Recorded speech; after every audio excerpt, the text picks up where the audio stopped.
Zdravím do Čech, tady West Boy, západní Austrálie a dneska se podíváme na Cottesloe Beach. Yep. This is Cottesloe.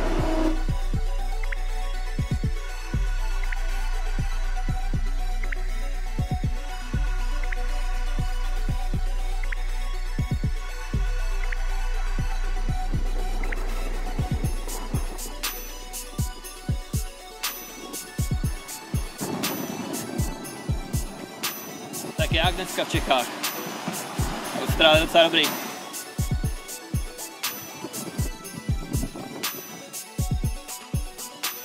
létě tady furt lítají helikoptéry jako kurvemi plaše žralok.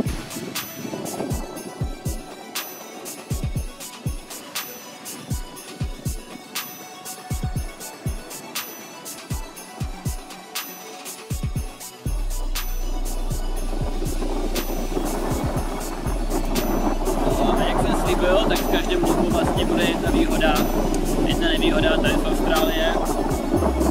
A dnešní výhoda je, myslím, celé zajímá. Dívej se kolem a uvidíš tu výhodu. Až listopad, chceš víc. A dneska vám ještě řeknu poslední věc, jak je to tady vůbec s jazykem. Tak jako moje angličtina, to je hlava, ruce, nohy, jako domluvím se, ale spíše teda daleko horší těm lidem rozumět. Oni hrozně rádi zkracujou. A mají tady spousta slangu, takže já jsem třeba kecal s jedním týpkem, nějaký důchodce v busu a ten mi řekl, že lítal všude po světě.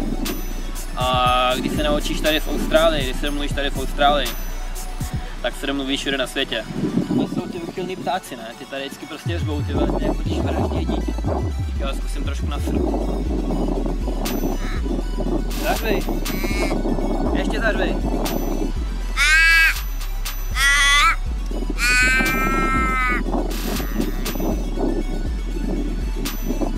Já jsem nasranej, že pro mě nemám nic žrát.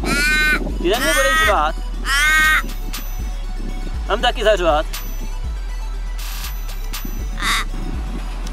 Jsem si ještě tady dohodnul biznis s místním Radskem.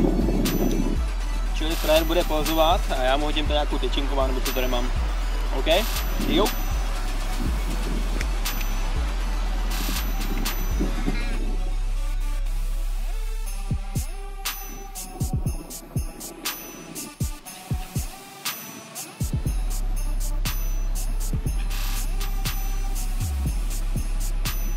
West Boy tady má kámoše.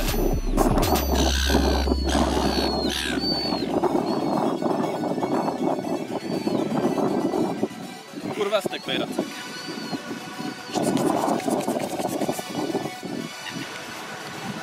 Takže to by z dneška bylo asi všechno. Pokud to sdílíš, lajkneš, podpoříš, budu rád. Čím víc lidí uvidí, tím pro mě bude větší motivace dělat další videa. A třeba zajímavější. Takže mějte se, užijte si prašivý listopad, ať se daří. Čus.